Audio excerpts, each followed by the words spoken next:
Welcome to the Further Light Podcast, presented by Wisconsin Freemasonry, helping you accomplish your Masonic goals through education and more light. And now, I present to you Brother Chris Ludke with special guest, Worshipful Brother Pat Cholka.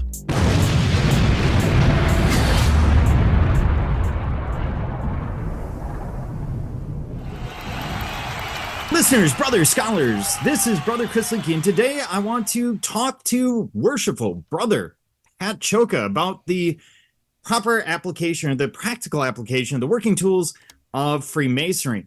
For those of you that aren't aware, Worshipful Brother Pat Cholka is a past Grand Lecturer, past Grand Orator, and past Ladies' Man. And we... How are you doing, Pat? I'm great. How are you? Pretty good. Any more you want to add to the introduction? No, I don't think so. I think you covered everything. I'm past master of Henry L. Palmer Lodge, Wauwatosa Lodge number 267, and Lafayette Lodge number 265 as well. So the working tools and the application of the working tools. We talk about the working tools all the time. We work on defining them and everything else. So what are we supposed to do with these things other than memorize it and spew it back when going through posting and examination?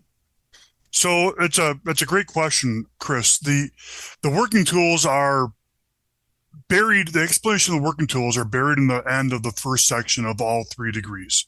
And I think because they're buried in the end, a lot of people, at least worshipful masters, well, at least me, when I first started conferring degrees, saw that as a finish line. So I didn't really put a lot of emphasis on learning that or understanding that until much later in my Masonic career, when I started to wonder, well, there's got to be more to this Masonry thing than just standing up there and reciting ritual, right?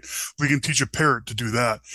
So at that point, then I started to think about a line in the one of the lectures that resonates with me all too often, and that is the candid and industrious inquirer line, right? And what does that mean? And wait, I'm supposed to think about this too? And then when I started doing that, I started reading, and the conclusion that I drew, but I want to remind everybody that number one, I'm not an expert. And number two, I can only speak from my perspective, right? There's no dogma in Masonry. There's no prescribed way of interpreting these things in Masonry. So everything that I'm going to talk about is from my perspective, although I think the ritual makes the expectations very clear to us as Masons, specifically the charges, but that's probably a conversation for another, or a topic for another conversation. The working tools are there to build our character. And if you look at how the working tools are separated among the 3 degrees, they're kind of lumped into 3 categories, right? Of course, in the entered apprentice degree, we have the common gavel and 24-inch gauge. And in the fellowcraft degree, we have the square to level and the plumb. And the master mason degree, in Wisconsin ritual anyways, we have the trowel. Now, other jurisdictions have additional working tools, but they're kind of grouped together in a way. You know, the working tools that are presented to the entered apprentice are building or shaping tools. The working tools that are presented to the fellowcraft are tools used to check, right? To make sure that the work you did using the tools in the entered apprentice degree is true. And we'll get to that in a second. And then finally, the working tools in the Master Mason degree, in particular the trowel, is used to put everything together, right? Take those tools from the first 2 degrees and put it together.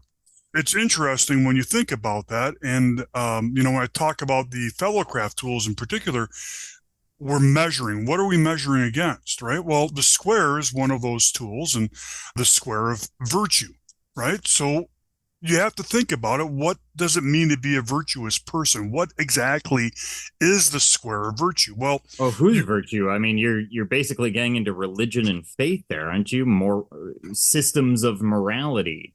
Which is what Freemasonry is in and of itself, is a system of morality. Again, that same lecture that I talked about before defines it as a system of morality veiled in allegory and illustrated by symbols. The virtue that we're talking about are our Masonic forefathers, the virtues that they have spelled out for us, right? Those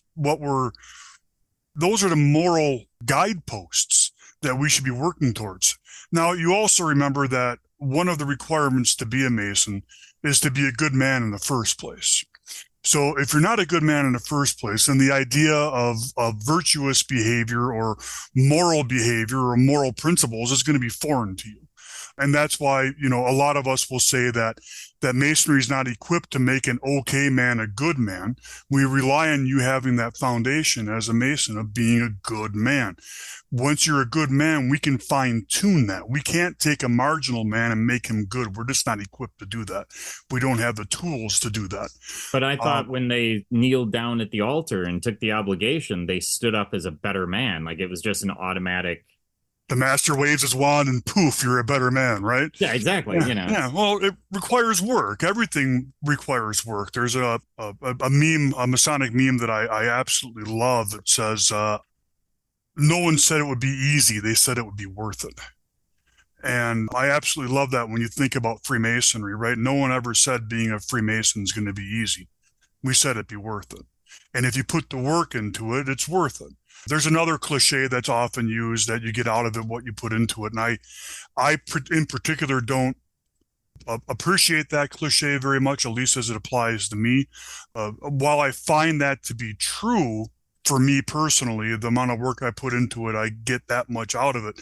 I actually get more out of it than the work I put into it, right? Right. So, but anyways, that's a different conversation, again, perhaps for a different day. What we're doing in the fellowcraft degree is we're taking and we're measuring our progress using the two working tools from the Enter Apprentice degree against the principles that are explained to us throughout the system of Freemasonry. Does that make sense? Okay. At least that's my interpretation of it anyways. So when you talk about the EA tools being ones of building, I can see the gavel because obviously you're using the gavel to shape the stone, but the 24-inch gauge is a tool of measurement. You can use it as a straight edge, but it's not going to be terribly effective to carve the stone. No, but you're going to be able to shape into. You're going to be able to. Idea. Right. We're going to talk on top of each other. We do this when we're in person too. You use a 24-inch gauge to determine the size of this that you're going to cut that stone down to. So it's a building tool in that regard, right? That's the way that I look at it anyways. I gotcha. So what about the square and compass? I mean, the square kind of falls in the FC, but where does the compass come in? I mean, that's one of the working tools, and yet it doesn't fit anywhere. And in the old posting, and for the listener, the 7 of you that are out there, the old posting that I'm referring to is the old Wisconsin program, active in about 2004, 2005, which is the system I went through rather than the newer program, which I don't know. What is the name of the new program? I think it's just called the Wisconsin program. I think we borrowed the same name from the older version or from the previous version. We just gave it some enhancements. And if my memory serves, we did that because when the committee wrote the current program, we plagiarized a lot of the material that was written for the previous program. We call it borrowing, Pat. Borrowing. Sorry, we borrowed. If you own it, are you really borrowing it? I don't know. And I've heard the new one called the Shano program. I think the previous version was referred to as the Shano program. All right. Anyway, now that we're down the rabbit hole, yeah. In the old that happens a lot of time with you and I too. It does. The compasses come up. You had to define them in the EA.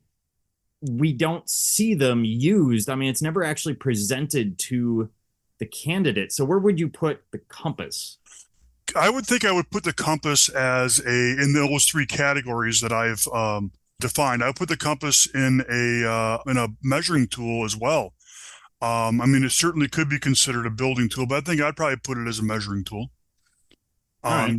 You're measuring. You can use the compasses to measure and make sure that things, operatively to make sure things are the right size. You can use it to inscribe a circle and everything else, which is the in the Entered Apprentice degree again, is the lesson that we're given about the compass, right?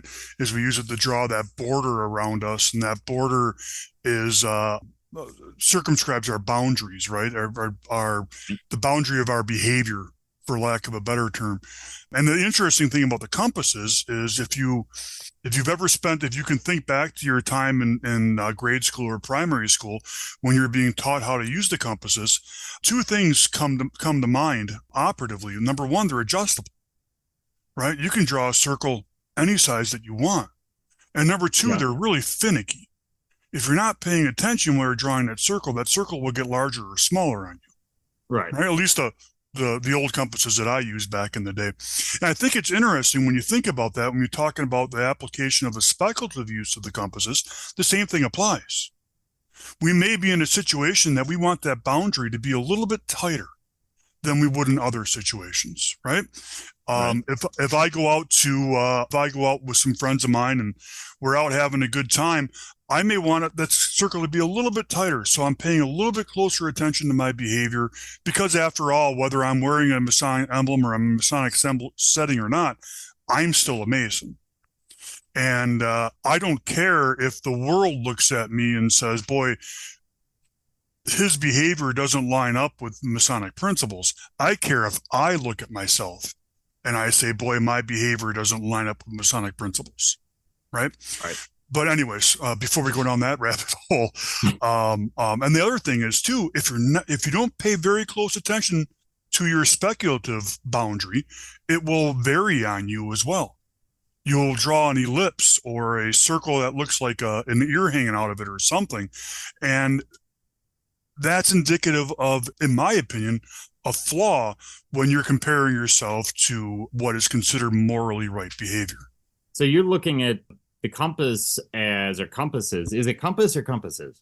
Well, technically, it's in our ritual, it's compasses, but a lot of writers have written that we have it wrong, and then that's just compass or a pair of compass, right? Or a set of compasses. But our ritual is compasses, and I'm comfortable with that. I hope you are too. So you're looking at the compasses as a tool to teach consistency, to teach, sort of having consistent behavior throughout different settings, making the same decision. And to me, the compass, what I remember from grade school, and maybe I had horrible compasses when I was in grade school, but that point in the middle would always lift out. And suddenly you can't draw a circle. Suddenly the compass becomes worthless. And to me, that point in the center is sort of the foundation of whatever moral code you follow, reminding you that, hey, if you don't have at least some idea of morality, if you don't have some idea of, call it faith, call it religion, whatever you want to call it, then that point doesn't exist in the middle. That's another great analogy. I hadn't thought about that. That's a fantastic point. That if that point in the middle represents us as individual Mason, if we're not keeping that point down, we're not keeping ourselves grounded, so to speak, anything we draw around us is going to be irrelevant. That's an excellent point. And so when we use it, this becomes sort of how would you describe it? Like a of reflection, maybe, where it's applied after the fact. It's not necessarily applied in the moment. Yeah, I think that's a good description. I think that's a really good description. At least it matches with my understanding, anyways. If we, we need to look back and consider our behavior in certain situations because that's how we grow, right? That's the reflection you were talking about. That's the only way we grow is if we look back and we say, boy, at that last stated meeting, I was really hard on Chris. I criticized him and he certainly didn't deserve that. Or whatever the case may be. That's the growth that we talk about, right? That's the progression in hopefully natural progression in our character as Masons.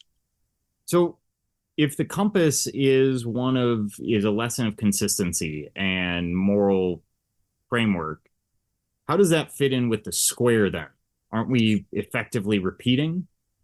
I don't think that we are. I mean, maybe there's some slight overlap there, but the square is the square of virtue, right? That's one way our ritual tells us to look at it, is that's a square of virtue. It reminds the master of various things. And I think it's interesting that a lot of these symbols in our ritual, specifically the square, has multiple meanings that the ritual talks about. Plus you have your own personal interpretation. But anyways, the square, the square is there to remind us of that virtue that Masonry expects us to act by or to have. I think the square will help us define the distance at which that compass is open in a given situation. So they're working together to give us a sense of where that boundary is. Absolutely. Absolutely. The square perhaps helps us identify the boundary by checking it against the virtuous or a moral behavior, while the compasses draw that boundary out for us so that we can observe it and keep our behavior within it. So in other words, you're hanging out with the in-laws on a holiday weekend, and that boundary might have to adjust in or out based on that setting. Mm-hmm. And so you're using the virtue, you're using moral framework or societal expectation or whatever it is to adjust that.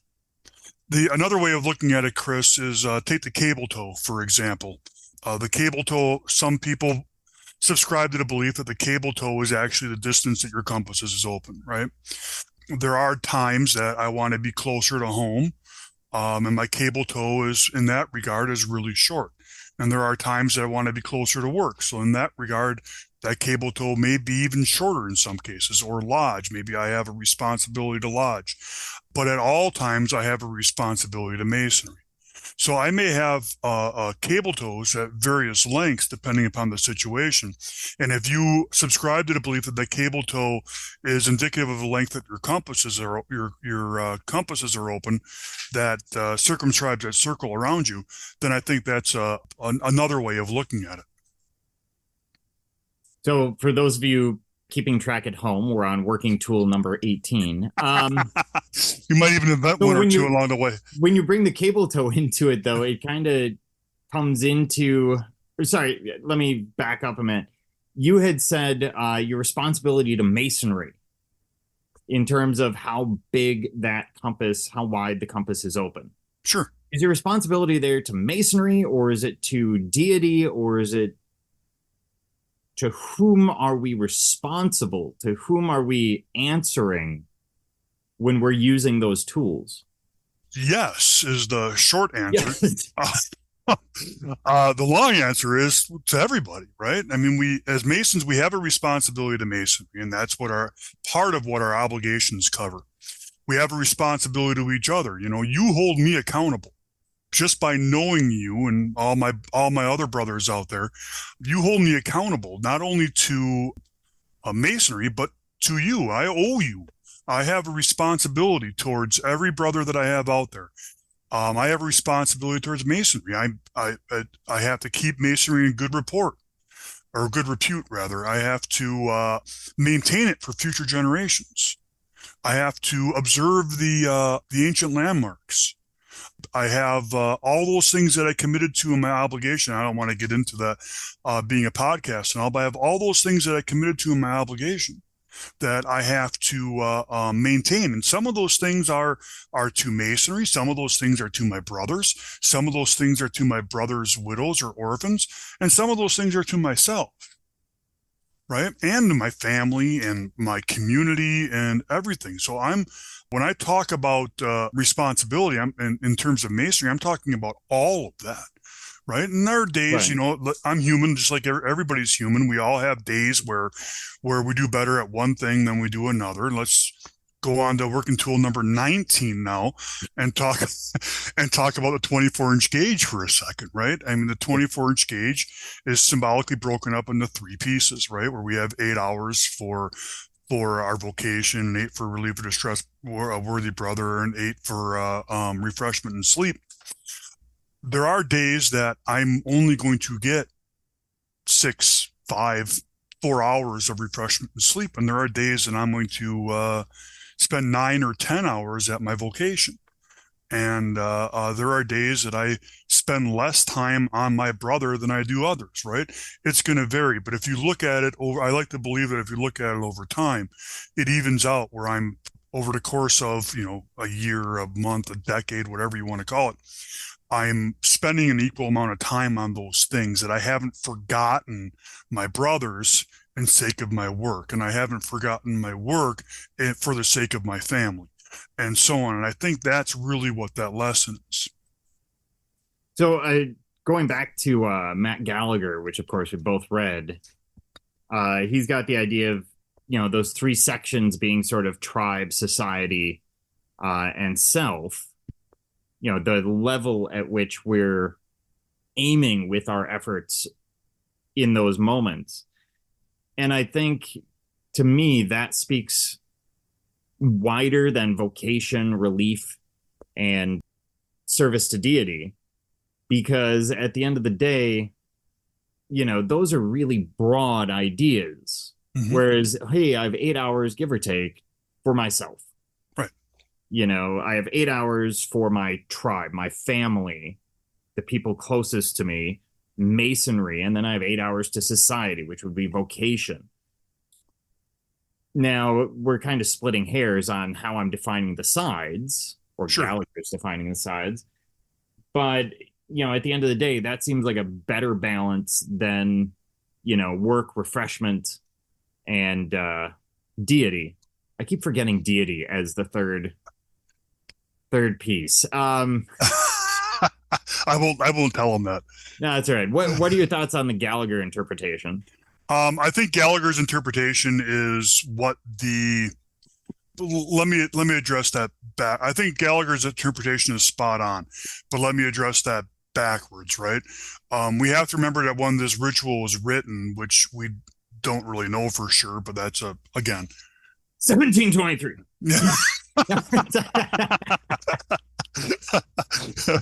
Well, that's we won't get into that right now. But when the ritual was written, it was used the language of the time, right? And it was written using the I don't want to say not political atmosphere, but the climate, the societal climate of the time. And I think those were the three things. I think those three buckets in today's world equate very closely to what Gallagher explained those three buckets are. Right.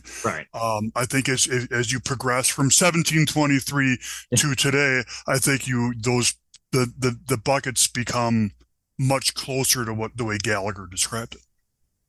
And is it really about buckets? I mean, if I interpreted it as balance, hey, I need to have balance in my life. I need to make sure I go for a run, and I need to make sure that, whatever the things are I need to do. Is that too simple?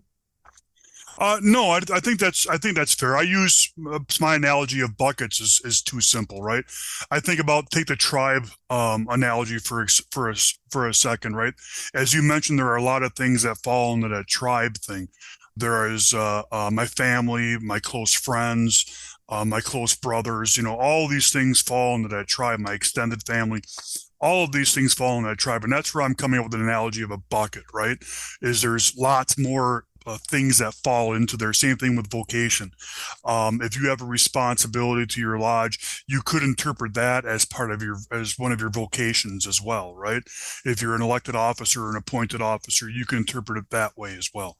Oh, let's be honest. We're Masons. If you're steward, we desperately need you. Make it a vocation and cook us dinner. Yeah. Lord knows I can't miss a meal. But I think that's where my analogy of buckets come from. Is there's a lot of things that go into that. If you for me, my line of thinking, I have to think of it that way. Otherwise, I get too literal, and I think, okay, my tribe is my wife and my kids and my dog, period, and that's it. But it's really more than that, right? So I have to think of it as a bucket, so I can make sure that I don't have these blinders on that I'm only permitting me to see the one thing. Right. And how does that relate to the common gavel then? Why do we put those two together for the poor EA who has just been asked a very embarrassing question and then, comes back and has to go through the working tools, and we're giving him a 24-inch gauge and a gavel? Why are we giving him a gavel? Well, so we're giving him before I get into this, at least in my opinion, let me say that I took an obligation to the Grand Lodge of Wisconsin. Masonry in the eyes of the Grand Lodge of Wisconsin, let me put it that way. And our ritual is our ritual here in Wisconsin, right? That being said, knowing a thing or two about our ritual, there are other jurisdictions that have other versions of ritual out there. One of the working tools that is in the entered apprentice degree in some of these other jurisdictions is the chisel. And the chisel is not mentioned in the Grand Lodge of Wisconsin's ritual, but that doesn't mean that it's not a working tool that requires discussion anyways. I think there was a piece that was written by somebody a few years ago that got published at one point not too long ago. But at any rate, I think if you look at the working tools in the EA degree with the inclusion of the chisel, right? The gavel applies the force to the chisel to the stone that is dimensioned by the 24-inch gauge. Okay. And I think if you look at those three that way, and I don't want to get into the speculative use of the chisel other than it's used speculatively with the gavel, because I just don't have that portion of it committed to memory, and I haven't developed my feelings on that very well yet. But if you look at it that way, the inclusion now of the gavel makes a lot more sense. It does. So the gavel is, if I take this a step further, the gavel is what shapes things so that we can better fit into those buckets of the 24-inch gauge, removing superfluities, vices, etc., so that we can fit that mold. I think that's a much better said than I did. Well, I mean, I'm stumbling over my words, but if you leave that aside, yeah, I think that's a great way of saying it, right? The gavel takes off those rough edges, takes our personality and if we're quick to temper, for example, right? Maybe we apply the gavel to that little knob that sticks out, and we can shave that down a little bit so we can fit into those buckets a little bit better. That's defined by the 24-inch gauge. That is our EA. I mean, those are the tools of the EA. What was supposed to be a short 30-minute discussion, of course, didn't turn out that way, as we are just finishing the EA. We have yet to get into the FC and the MM working tools. That being said, I want to encourage you to listen to part 2, which will post next week, of my discussion on the working tools of masonry, their application, with Worshipful Brother Pat Cholka. Until then, thank you for joining me, Brother Chris Lidke, and the entire Further Light team on your quest to find more light through masonry. Are you interested in learning more about Freemasonry in Wisconsin? Visit wisconsinmasons.org to learn more about Masonry and access further educational content and more light. Once again, that address is wimasons.org. Any questions, comments, or suggestions, please email us at education@wisconsinmasons.org.